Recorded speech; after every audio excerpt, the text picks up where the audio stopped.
Fala galera, nossa terceira aula sobre interpretação e análise de gráfico. Na nossa aula número 1, quem não assistiu tem que ver as aulas 1 e 2, tá? Na nossa aula número 1 a gente começou fazendo uma análise a partir dos eixos do gráfico. Na aula 2 a gente fez análises pensando na declividade. Agora chegamos na nossa aula 3, onde a gente vai falar sobre a área de um gráfico, que pode ter alguma informação que ajude no teste. Primeiro, sempre que a gente for falar da área de um gráfico, essa área vai do gráfico até o eixo horizontal.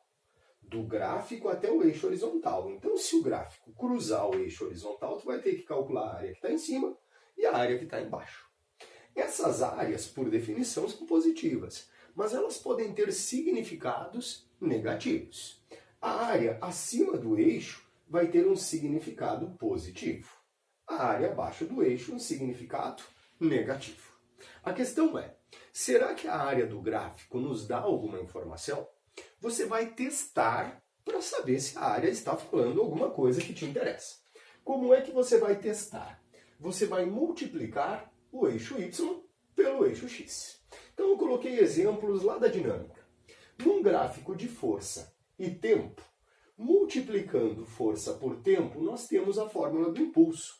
Quer dizer que no gráfico força e tempo, eu calculo a área até o eixo horizontal e vou saber o valor do impulso.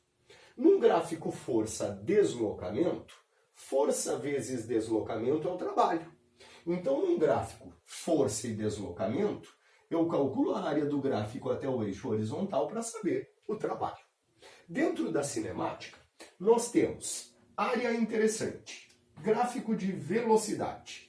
Velocidade vezes tempo, multiplicando os eixos, é o deslocamento.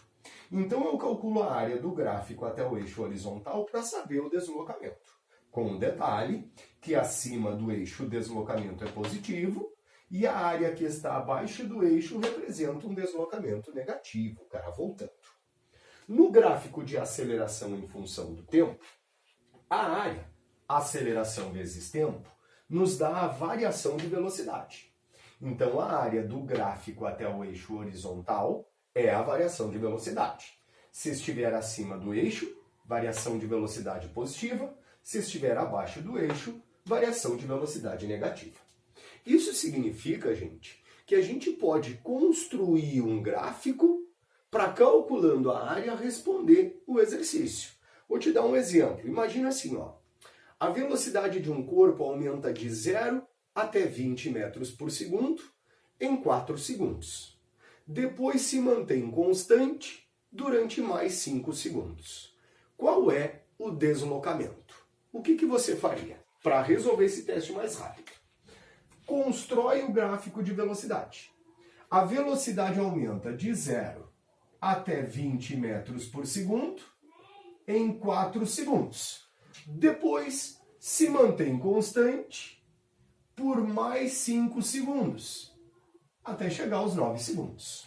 Qual é o deslocamento? O deslocamento no gráfico de velocidade é a área do gráfico.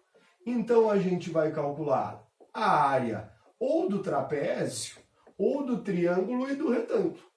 O triângulozinho, 4 vezes 20 sobre 2, base vezes altura sobre 2.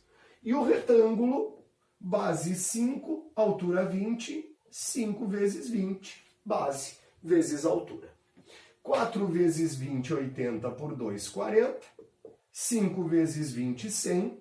Então, o deslocamento é de 140 metros. Se eu fosse utilizar as equações dos movimentos, eu ia demorar muito mais tempo e ia ter que fazer muito mais contas. Então, para saber se a área diz alguma coisa, multiplica os eixos. Comuns no gráfico de velocidade. A área é o deslocamento, vale a pena construir esse gráfico para fazer alguns testes mais difíceis.